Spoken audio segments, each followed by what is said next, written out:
ভাই সাবদারে জমি বিক্রি করে 2 লাখ টাকা তো লাভ করলেন, আমার ভাগটা তো দিলেন না। অত টাকা টাকা করিস কেন? বড় তাকে জমিটা বিক্রি হোক, ওখান থেকে মেলা টাকা লাভ হবে, ওখান থেকে দিবানে। টাকা একটু দরকার ছিল। শোন, বেশি পাকামো করলে কিন্তু 1 টাকাও পাবি না। শোন, আমার এই 2 হাত দিয়ে প্রায় 300 বিঘা জমি বিক্রয় করেছি। কারোর বাপের ক্ষমতা হয় আমার ছাড়া জমি বিক্রয় করা? সে তো না হয় বুঝলাম।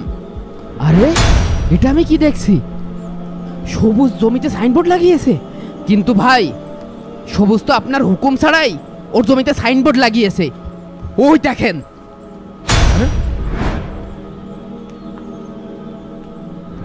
সবুজের এত বড় কলিজা, আমার হুকুম ছাড়াও জমি বিক্রয় করবে? দাঁড়াও দেখছি। হেই, সাইনবোর্ড ভেঙে ফেলা। আমাদের ছাড়া জমি বিক্রি করবি না? সাইনবোর্ড সাইনবোর্ড সাইনবোর্ড সাইনবোর্ডের গোষ্ঠী গিলাই। শয়তান, আমার না জানিয়ে জমি বিক্রয় করা দেখাচ্ছে মজা। হ্যাঁ, সাইনবোর্ডের মতন সবুজকে আজকে ফাতা ফাতা করে ফেল দেবো। বুড়ো করে ফেলা। আমার হুকুম ছাড়াও জমিতে সাইনবোর্ড দেয়।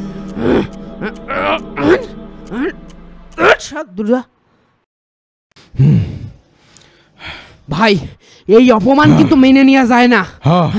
চল, এখনই সবজির বাড়ি চল। চলেন ভাই, আমি কিন্তু সবজির কান মুখ ঝুড়িয়ে দিবা না কিন্তু। না না না, মাথা ঠান্ডা কর। ও দেখছি যাই, তুই দেখ না আমি ওর কি করি।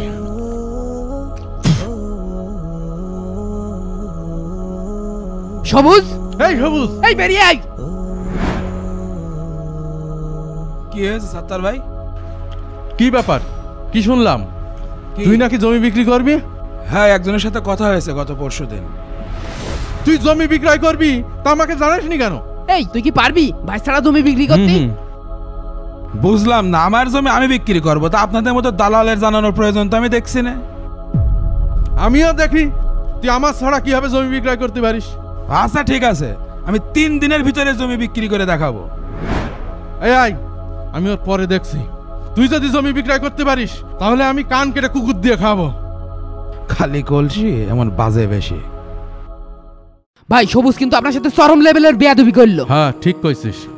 এই সবুজ যার কাছে জমি বিক্রয় করছে তার বাড়ি চল। ঠিক আছে ভাই, চলেন। ভাই, ওই জমি যদি আমরা বিক্রি করতে পারতাম তাহলে কিন্তু 10 লাখ টাকা লাভ করতে পারতাম। ভাই, আমরা যেহেতু জমি বিক্রি করতে পারলাম না, সেহেতু ভাই আমরাও খাবো না, ওরও কিন্তু খাতি দেব না। কি বলেন? ওর আমরা এমন শিক্ষা দেব যাতে আর কোনোদিন এ কাজ না করতে পারে। বলেছেন ভাই।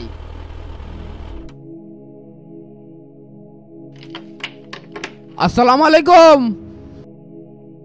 আসসালামু আলাইকুম। ভাই, ভিতরে আইসেন। আসসালামু আলাইকুম। ওয়ালাইকুম আসসালাম। ভাই, আপনার সাথে একটা গুরুত্বপূর্ণ কথা বলার জন্য আসছিলাম।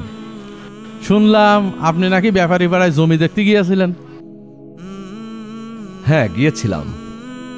জমি দেখে ও দামাদামি করে এসেছি। কাকা, আপনি যে জমি দেখতে গিয়েছিলেন ওই জমিতে তো বড় একটা ঝামেলা রয়েছে। ঝামেলা? কি ধরনের ঝামেলা? ওই জমির মালিক 2 জন। ওই জমিনে 2 ভাইয়ের ভিতর সারাদিন মারামারি গাঞ্জাম চলছে। এত কিছু তো জানতাম না। খবরদার ভাই, ওই জমি আপনি কিনেন না। ওই জমি যদি আপনি কেনেন একটা ঝামেলায় পড়ে যেতে পারেন। তাহলে এখন জমি কোথায় পাবো? ভাই, আপনি কোনো চিন্তা করেন না, এমন জমি আমাদের অনেক আছে। আমার তো রাস্তার পাশে জমি দরকার। কাকা, আমাদের কাছে সুন্দর সুন্দর রাস্তার পাশে জমি রয়েছে। আপনি এই কার্ডটা রাখেন, কালকে বিকালে এই ঠিকানায় চলে এসে নেন।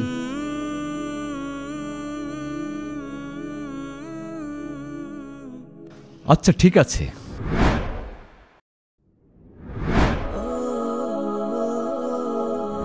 ড্রাইভার, এখানে গাড়ি থামাও। যাক, ভাই চলে এসে। ভাইয়ের ভালো করে ঠিকঠাক বুঝাতে পারলি কেল্লা ফতে।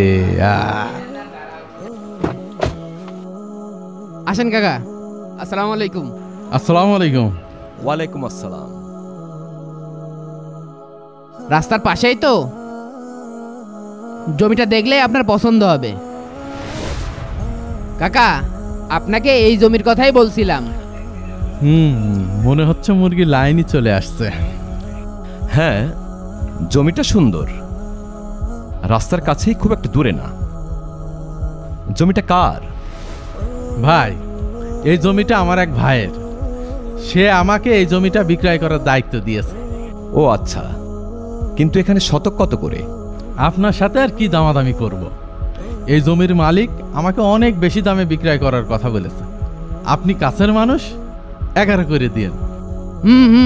ঠিক বলছেন। এখানে জমির এত দাম? কাকা, বোঝেন না, রাস্তার পাশের জমি, আর সাথেই তো পাসপোর্ট অফিস, দাম তো একটু বেশি হবেই। তারপরেও দাম একটু বেশি হয়ে যাচ্ছে। আমি 8 লাখ হলে জমিটা নিতে পারি। কি 8 লাখ? 8 লাখ হলে তো লাভ হবে না বেশি? ভাই, লস হচ্ছে না, দিয়ে দেন। ঠিক আছে, আপনি ভাই মানুষ, আপনার কাছে না একটু লস করলাম। ঠিক আছে, তাহলে জমির রেজিস্ট্রির ব্যবস্থা করুন। যাক ভাই, কাকারের জমিটা ঘষাই দিতে পারলে নগদে 3 লাখ করে লাভ। কাকা যান তাহলে। হ্যাঁ,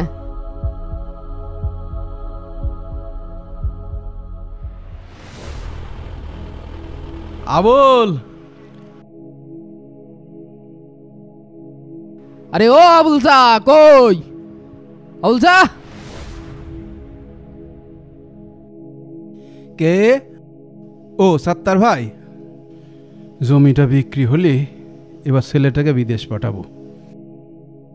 আমার জমির কি ব্যবস্থা করলেন ভাই?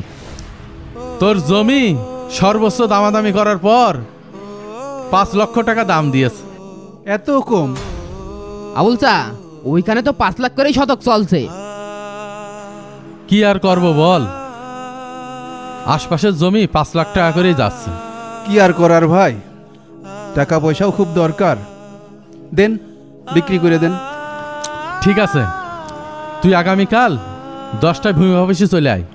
আর আমার কমিশনের কথা মনে আছে তো? হ্যাঁ ভাই, মনে আছে। ঠিক আছে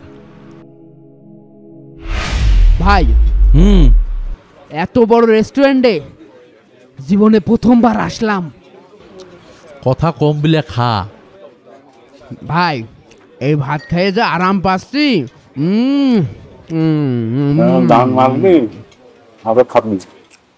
এভাবে ওরা দুজন প্রতিদিন বিভিন্ন মানুষকে ঠকিয়ে রেস্টুরেন্টে খাওয়া দাওয়া করতে আসে।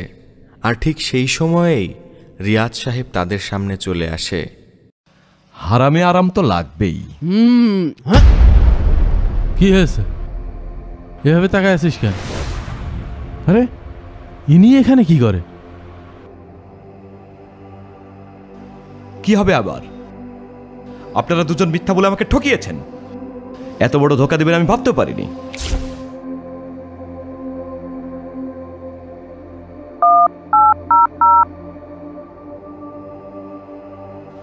সিদ্দিক, আমার এই নতুন জমিটা একটু ঘেরার ব্যবস্থা করিস তো। আর এখানে একটা সাইনবোর্ড আছে, এটাকে তুলে ফেলার ব্যবস্থা করিস। আচ্ছা ঠিক আছে। ভাই, এ জমি কি আপনি কিনেছেন? হ্যাঁ, তবে দাম একটু বেশি পড়ে গেল মনে হয়। কি বলেন, কত করে কিনেছেন? 8 লাখ টাকা। বলেন কি, এ জমির মালিক তো আমি ছিলাম। আমি তো 5 লাখ টাকা করে বিক্রি করেছি। বলেন কি? ওরা তো আমার কাছে 11 লাখ টাকা করে চেয়েছিল। আপনি নাকি আরো বেশি বিক্রি করতে বলেছেন। সব মিথ্যে কথা ভাই, ওরা আপনার আমার দুইজনেরই ঠকাইছে। এই জন্য ওরা আমার সাথে আর দেখা করেনি। আমি আরো চেয়েছিলাম ওদেরকে কিছু বোনাস দিতে। দেখছি, দুটোকে দেখছি আমি। আজকাল আর কারোর পরেই বিশ্বাস করার কায়দা নেই। আপনি হারাম কোথায় দেখছেন? এটা তো ব্যবসা।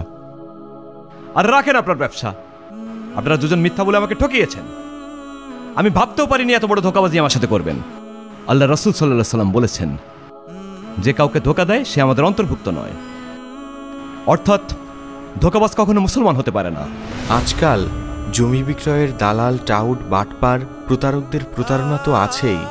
বিশেষ করে শহর, উপশহর শহরের আশেপাশের এলাকায় এই ঝুঁকিগুলো সবচেয়ে বেশি, আর এই রকম দালালদের হাতে পড়ে জমি বিক্রয়ের ক্রেতারা ধোঁকাবাজদের শিকার হয়ে ক্ষতিগ্রস্ত হচ্ছে।